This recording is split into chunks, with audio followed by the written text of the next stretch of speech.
Commander Olivia Martinez stood at the viewport of Earth's orbital command station, watching the stars. Her dark eyes narrowed as she studied the incoming transmission data. The alert had come 3 hours ago. Unknown vessels approaching from beyond Neptune's orbit. "They're still coming, sir," said Lieutenant Greg Peters, his voice steady despite the tension in the room. 17 vessels. Formation suggests military configuration. Martinez nodded. Humanity had prepared for this moment for decades. First contact. The room hummed with nervous energy as officers monitored their stations. Update from Deep Space Telemetry, called out Communications Officer Lisa Wells. "They're broadcasting on multiple frequencies. Our systems are translating now." The main screen flickered to life, revealing a humanoid figure with pale blue skin and elongated features. The alien wore what appeared to be a highly decorated uniform. "People of Earth," the translation scrolled beneath the image. "I am Ambassador Xelthrak of the Galactic Concordat. We have observed your civilization and deemed you worthy of contact. Prepare to receive our diplomatic vessel." Admiral William Foster entered the command center, his weathered face betraying no emotion. "Status report, Commander. First contact scenario. Sir, they call themselves the Galactic Concordat. Their lead vessel will reach Earth orbit in approximately 6 hours." Foster nodded grimly. "Deploy the fleet. Standard protocol formation." "All 30 ships, sir?" Martinez asked. "All 30, Foster confirmed. Earth's defense fleet moved into position. 30 sleek vessels taking up protective positions around the planet. To humanity, this represented the pinnacle of their military technology and resources. Years of global cooperation had produced these ships, each one a marvel of engineering. When the alien flagship arrived, it dwarfed Earth's largest vessel by a factor of 5. The diplomatic exchange that followed was cordial but tense. Captain John Miller of the UES Intrepid led the human delegation aboard the massive alien vessel. "This is your entire fleet?" The alien admiral's translator conveyed the question with a tone of disbelief. "It is," Miller replied simply. The alien delegates exchanged glances that required no translation. Back at Earth Command, Martinez monitored the feed from Miller's delegation. She didn't like what she was seeing. The aliens made little effort to hide their dismissiveness. "They're scanning our ships," Peters reported. "Deep scans, analyzing everything." On the screen, the alien admiral made a sound that the translator interpreted as laughter. 30 ships to defend an entire planet. We expected more from a species that has achieved faster-than-light communication. Ambassador Xelthrak addressed Miller directly. "Captain, the Concordat controls 17,000 worlds. Our smallest member race fields fleets of hundreds.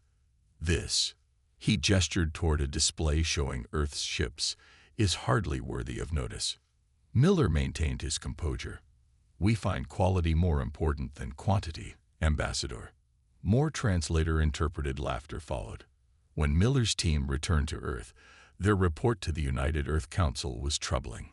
"They've given us an ultimatum," Miller explained. "Join the Concordat as a protected species or face isolation from galactic society." "Protected species," Foster growled. "You mean subjugated?"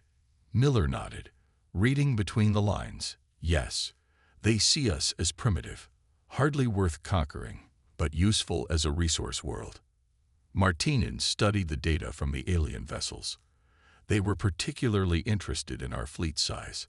They clearly evaluate threat levels by numbers alone." Foster's eyes narrowed. "Then perhaps it's time to enlighten them."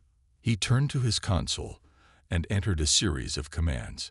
A red confirmation prompt appeared. "Activate protocol UND. He pressed his thumb to the scanner. Confirmed. Martinez recognized the code, a contingency they had hoped never to use.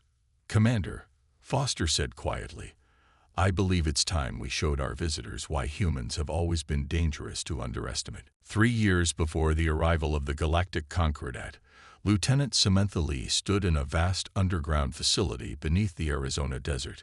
Around her, Engineers and scientists worked on what would become humanity's greatest technological achievement, the adaptive defense system. The problem with traditional space warfare, Dr. Alan Rodriguez explained to visiting military officials, is that most races build bigger and bigger ships. They think quantity wins battles. Lee ran her hand along the sleek hull of a prototype weapon module. Unlike the massive ships favored by other civilizations they had observed through long-range telescopes, human vessels were compact and modular. "We can't match alien production capabilities," she said, "so we evolved a different approach." The tour continued through testing chambers, where robotic systems demonstrated incredible adaptation speeds. Human engineers had created ships that could reconfigure their systems during battle, learning and adapting to enemy tactics in real time. Now, as the Concordat's ultimatum hung over Earth, Lee sat in the tactical center of the UES Dauntless, remembering those early days. "Their scans only detected our conventional systems," she told Captain Frank Morris. "The quantum shielding and adaptive weapons remained dormant, just as planned." Morris nodded. "Good. Let them think we're defenseless." Across the solar system, humanity's true defensive capability remained hidden. While other species built massive fleets, humans had invested in quality over quantity. Each Earth ship contained technology far beyond what the Concordat had encountered before. "The ambassador's report confirms it," said Admiral Foster during the emergency council meeting. "They think we're primitive because we have few ships. They don't understand that each vessel has the capability of 20 of theirs." The council chamber was silent as they contemplated the coming conflict. Earth had hoped for peaceful first contact, but the Concordat's dismissive ultimatum left little room for diplomacy. "Show them the simulation," Foster ordered. A holographic display activated, showing the 30 Earth ships facing hundreds of alien vessels. Then it ran a battle scenario based on all available data. The results shocked even those who had helped develop the technology. "Our ships are designed to fight smarter, not harder," explained Dr. Rodriguez. "While they build massive command vessels with thousands of crew, we built compact ships with AI neural networks and quantum computing cores." Council President Diane Rivera leaned forward. "And you're confident in these projections?" "As confident as we can be without actual combat data," Rodriguez replied. "But the principle is sound. Their technology is impressive in scale, but remarkably conventional in application." Meanwhile, aboard the Concordat command vessel, Ambassador Exelthrak reviewed the assessment of Earth's capabilities with his military advisor, General Kraz. "Their entire defensive fleet numbers only 30 ships," Kraz said with amusement. "They have no orbital platforms, no minefields, no apparent defensive grid." "Perhaps they wish to appear non-threatening," suggested Exelthrak. Kraz dismissed the idea with a gesture. "Our scans are thorough. Their ships are well built but use conventional propulsion and weapon systems, nothing we haven't seen before in developing worlds." "They seem unusually confident for such a limited force," Exelthrak noted. "False bravado," Kraz replied. "A common trait among species facing superior technology. They will accept our terms once they understand the alternative." Back on Earth, Commander Martinez supervised the deployment of Earth's fleet into a formation that appeared random and disorganized to alien observers. But each position had been carefully calculated to maximize the effectiveness of systems the Concordat didn't know existed. "They're scanning us again," reported Lieutenant Peters. Martinez smiled slightly. "Let them look. They still don't understand what they're seeing." As the Concordat's deadline approached, Earth's tiny fleet prepared to teach the galaxy's dominant power a lesson about underestimating humanity. Captain John Miller sat across from Ambassador Exelthrak in the sterile conference room of the Concordat flagship. The alien's elongated fingers tapped impatiently on the polished table. "Your response time has expired, Captain," Exelthrak said. "The Concordat requires an answer. Will Earth accept protectorate status, or must we demonstrate the consequences of refusal?" Miller maintained a calm expression. "Ambassador, Earth thanks you for your offer, but we must decline. We propose instead a mutual recognition treaty between equals." The translator barely finished before Excelthrak made a harsh sound. "Equals. Your civilization is barely space-capable. Your fleet is insignificant. This is not a negotiation between peers." Nevertheless, Miller replied, "Earth will not surrender its sovereignty." The meeting ended abruptly. As Miller's shuttle returned to the UES Intrepid, he received an urgent transmission from Earth Command. "The Concordat battle group has changed formation," Commander Martinez reported. 300 ships have moved into position near Jupiter. "They're mobilizing, Captain." Miller's jaw tightened. So diplomacy has failed. "It was never going to succeed," said First Officer Kate Wilson, reviewing intelligence reports at her station. "Sir, we've decoded more of their internal communications. The Concordat has a pattern of identifying developing worlds, offering protection, then stripping them of resources." "How many civilizations have they subjugated this way?" Miller asked. "At least 27 in the last century alone," Wilson answered. "They target worlds with limited space capabilities, but valuable resources. Earth fits their profile perfectly." Admiral Foster's face appeared on the main screen. "Captain Miller, return to Earth immediately. All ships are now at Condition 1. Throughout the solar system, Earth's 30 vessels took positions that seemed random to Concordat observers.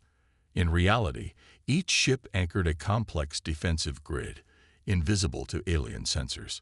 "The enemy is launching communication buoys," reported Lieutenant Peters at Earth Command. "They're establishing a relay network for battle coordination." Martinez nodded. "Just as we predicted. Their command structure is hierarchical and centralized." Foster turned to Dr. Rodriguez. "Are the countermeasures ready?" "Yes, Admiral. The quantum interference system is online. When activated, it will disrupt their communication network. Their ships will be forced to operate independently."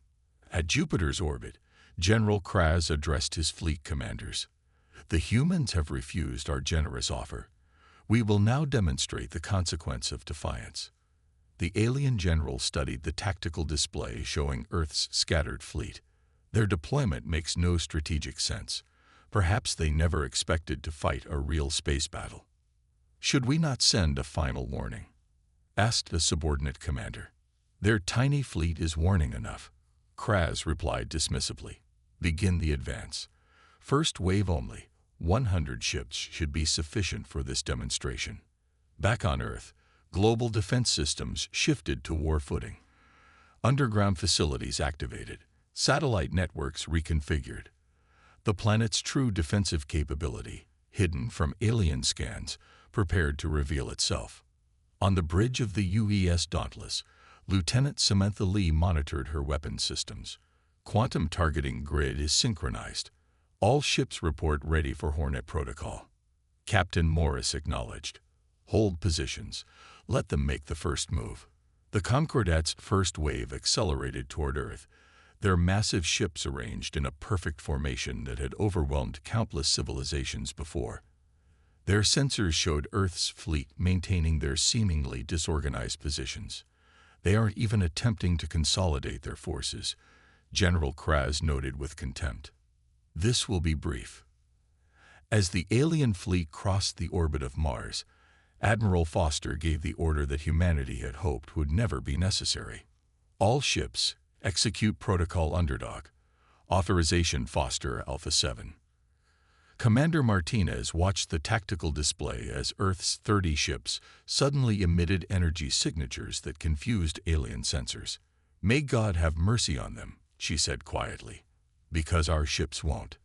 The Concordat fleet continued its advance, still unaware that they weren't facing a primitive defense force, but the most advanced military technology in the galaxy. The Concordat fleet approached Earth with overwhelming confidence. 100 massive warships moved in perfect formation, weapon systems charging. On their command decks, alien officers barely paid attention to the scattered human vessels. "Begin the demonstration," ordered General Kraz. "Target their largest ship first." Energy weapons flared across the void of space as dozens of Concordat ships fired on the UES Defiant, Commander Martinez's flagship. The destructive beams converged on the human vessel, and then something unexpected happened. The energy weapons seemed to bend around the Defiant, missing it entirely.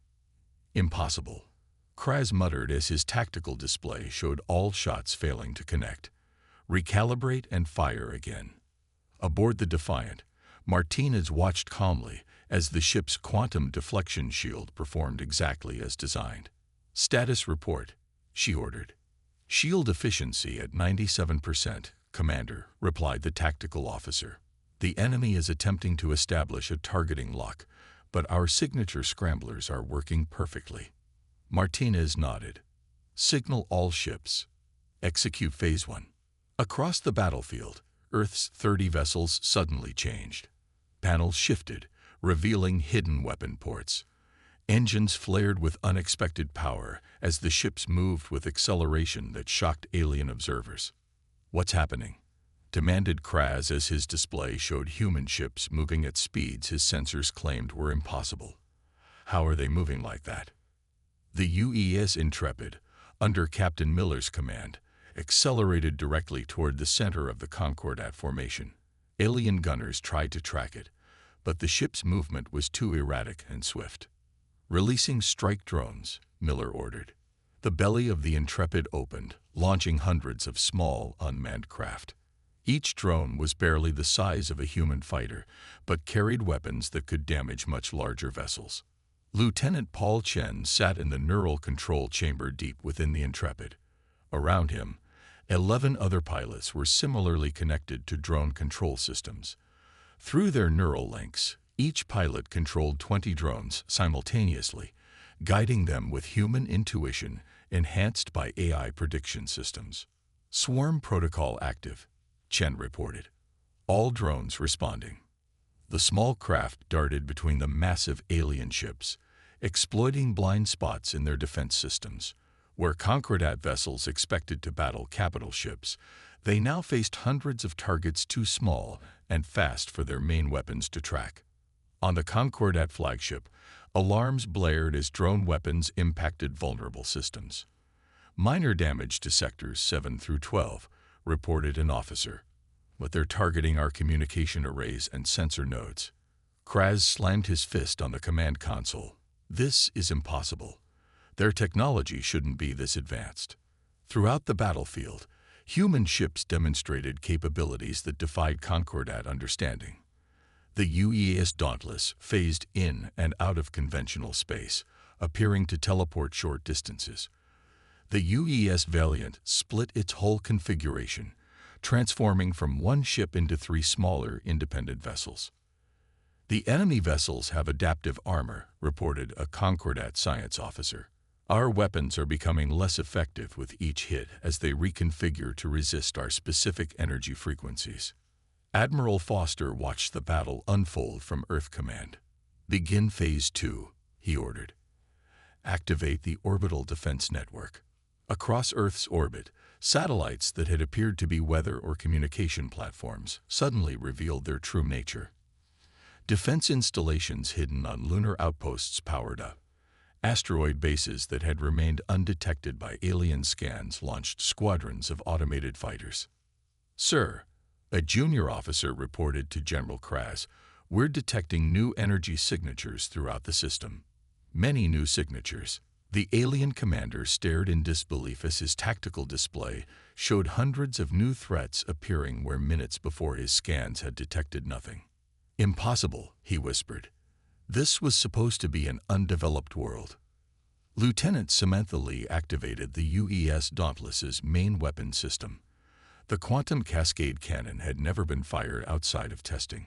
Target locked on enemy flagship, she reported. Firing solution complete. As the weapon discharged, it created a rippling distortion that passed through the Concordat flagship shields as if they weren't there. The massive alien vessel shuddered as its power systems failed. The first battle for Earth had begun, and the tiny human fleet was winning. General Kraz stared at the tactical display in disbelief. 15 of his ships were already disabled, with many more reporting significant damage.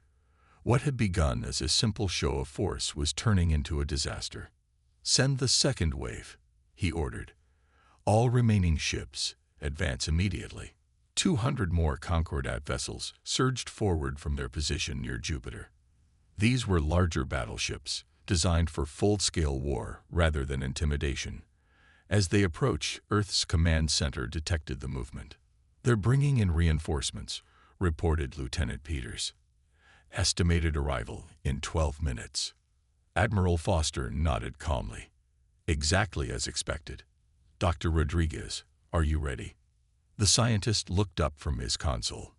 "Yes, Admiral. The quantum displacement field is charged and ready for activation." Foster addressed the command center. "This is what we prepared for. They still think they can overwhelm us with numbers. Activate Operation Hornet's Nest." Throughout the asteroid belt between Mars and Jupiter, hidden installations powered up. These weren't weapons platforms, but specialized gravity manipulators. As they activated, nearby asteroids began to move, creating a complex field of shifting debris. On the UES Intrepid, Captain Miller watched the enemy reinforcements approach. "All ships, execute micro-jump protocols. Deployed to secondary positions." In a maneuver that seemed impossible to the Concordat observers, Earth's vessels disappeared in flashes of light, reappearing instantly at different coordinates. The human fleet had scattered throughout the asteroid field, using the moving rocks as cover and concealment. "How are they doing this?" demanded Kraz. "No species at their development level should have micro-jump capability." His science officer had no answer. The Concordat fleet pushed forward into the asteroid field, forced to slow their advance as they navigated the unpredictable movements of the floating rocks. Lieutenant Samantha Lee coordinated the weapon systems across multiple ships. "Targeting solution complete. All ships report ready. Execute synchronized strike," ordered Commander Martinez from the Defiant. From a dozen different positions, human vessels fired their advanced weapons simultaneously. The energy beams converged, creating interference patterns that multiplied their destructive power. Where one shot might be deflected by alien shields, the combined effect penetrated their defenses completely. 3 Concordat battleships exploded in rapid succession. Dr. Rodriguez monitored the effects from Earth Command. "The quantum targeting system is working perfectly. Their shields cannot adapt to our convergence patterns." As the battle expanded across the asteroid field, the Concordat ships found themselves in an increasingly desperate situation. Their massive size, once an advantage, now made them vulnerable targets amid the moving asteroids. Human vessels, smaller and more maneuverable, darted between rocks, firing and disappearing before the aliens could respond. "Their attack pattern makes no sense," muttered a Concordat tactician. "There's no central command structure we can target." What the aliens didn't understand was that each human ship contained a miniaturized quantum computer capable of making tactical decisions independently while still coordinating with the fleet. Where Concordat vessels relied on orders from their flagship, human ships adapted individually to changing battle conditions. Captain Morris of the UES Dauntless led a squadron of 3 ships in a daring attack on a Concordat command vessel. "Execute Pattern Sierra 9, he ordered. The human ships split up, each taking a different approach vector.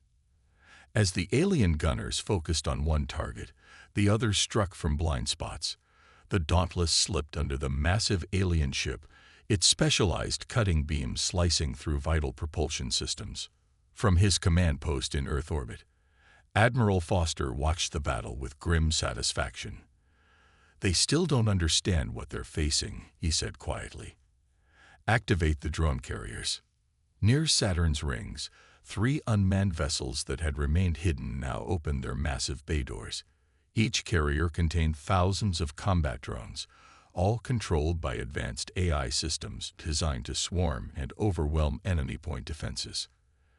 As these new forces joined the battle, the Concordat fleet began to falter.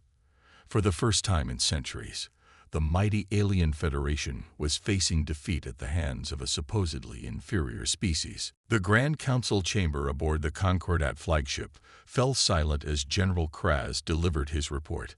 The holographic display showed the battle unfolding around Saturn, a battle the Concordat was losing. 43 capital ships destroyed, 67 severely damaged. Our remaining vessels are being forced to retreat beyond Neptune's orbit, Kraz said, his voice hollow. Ambassador Zelthrak stared at the tactical display in disbelief. How is this possible? They had only 30 ships. 30 ships that we could detect, corrected Vex Mora, the senior diplomat who had initially counseled caution. But those ships were merely the visible portion of their defense network. The display showed human vessels performing maneuvers that defied conventional space combat doctrine. Small ships darted through Saturn's rings, using the ice particles as cover before emerging to strike with weapons that seemed to ignore Concordat shields. Their technology. Kraz hesitated. It's beyond anything we've encountered. Not more advanced in the conventional sense, but different. They've developed along a completely separate technological path. In the rings of Saturn, the battle had reached its turning point. The UEA's Defiant led a squadron of 5 human vessels against the Concordat's remaining command ships. Commander Martinez watched as Lieutenant Peters coordinated their attack pattern. The enemy is attempting to regroup near Titan, Peters reported. Their formation suggests they're preparing for a final stand. Martinez nodded.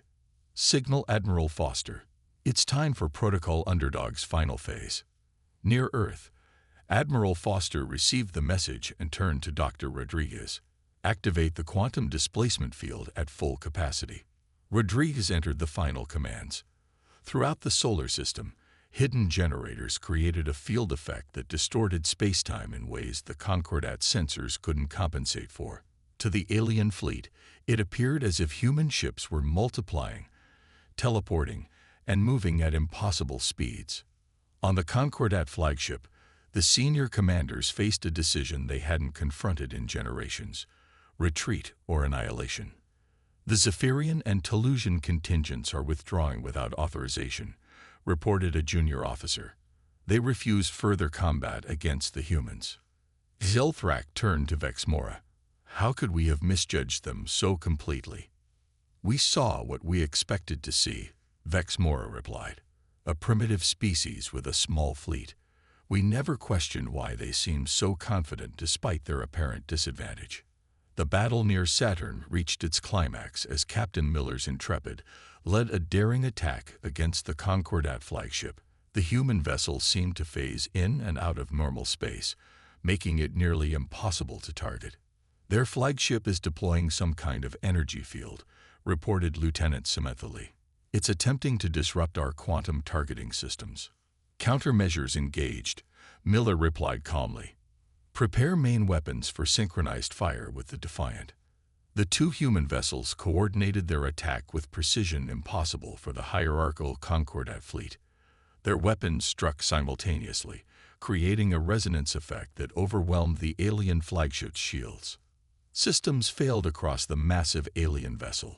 Emergency lighting bathed the command center in an eerie glow as Zelthrak made the decision that would change galactic politics forever. Signal all remaining ships, he ordered. Disengage and withdraw beyond the solar system's boundary. The Concordat's retreat began slowly, then accelerated as more ship commanders recognized the futility of continued battle. The once mighty invasion force limped away, leaving damaged vessels behind. In Earth's command center, cheers erupted as the enemy withdrawal became clear. Admiral Foster remained silent, watching the tactical display until the last Concordat ship disappeared from sensor range. They'll be back, he said quietly. Not as conquerors next time, but they'll return. Commander Martinez's face appeared on the main screen. Admiral, the Defiant is detecting unusual activity among the damaged Concordat vessels. They appear to be sending a distress signal to us. Foster raised an eyebrow. Put it through. The translator processed the incoming message. Attention human forces. "This is Vex Mora of the Diplomatic Corps.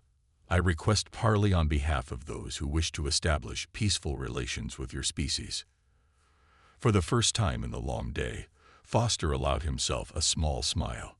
"It seems the galaxy has just gotten more interesting, Commander." The Grand Council chamber on Earth gleamed with polished stone and wood. Sunlight streamed through tall windows, illuminating representatives from 17 alien species seated alongside human delegates. 6 months had passed since the battle that had shocked the galaxy. Admiral Foster stood at the podium, addressing the assembled dignitaries. "Today marks the formal recognition of the Sol Alliance as an independent power within this sector of the galaxy." Ambassador Vex Mora, now representing a splinter faction of the Concordat, nodded in agreement. The blue-skinned diplomat had become the unlikely bridge between humanity and the galactic community. The miscalculation made by the Concordat leadership was profound, Vex Mora admitted to the assembly. "We judged Earth's strength by standards that proved irrelevant." Captain John Miller and Commander Olivia Martinez sat together in the front row, their dress uniforms adorned with new medals. They exchanged glances as Vex Mora continued. "For 10,000 years, the Concordat expanded through intimidation and numbers. We believed no small fleet could stand against us. Earth proved that quality can indeed overcome quantity." After the signing ceremony, a delegation of alien representatives toured the San Diego shipyards. They watched in fascination as a new class of Earth vessel took shape. Unlike the massive ships favored by most galactic powers, this one was sleek and compact. "Your approach to engineering is unique," said Kral, a reptilian admiral from the Viridian worlds. "Most civilizations build larger ships as they advance." Dr. Alan Rodriguez smiled as he guided the tour. "Humans learned long ago that bigger isn't always better. Our neural-linked AI systems allow smaller crews to operate more efficiently." The aliens marveled at how human ships were designed with adaptation in mind, able to reconfigure their systems during combat to counter enemy tactics. Each vessel contained manufacturing capabilities that could repair damage and even improve designs mid-battle. "Your quantum displacement technology alone would have made you valuable allies," noted a tall insectoid diplomat. "The Concordat should have offered partnership, not subjugation."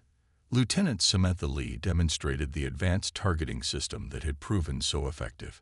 "Our weapons are designed to work in concert," she explained.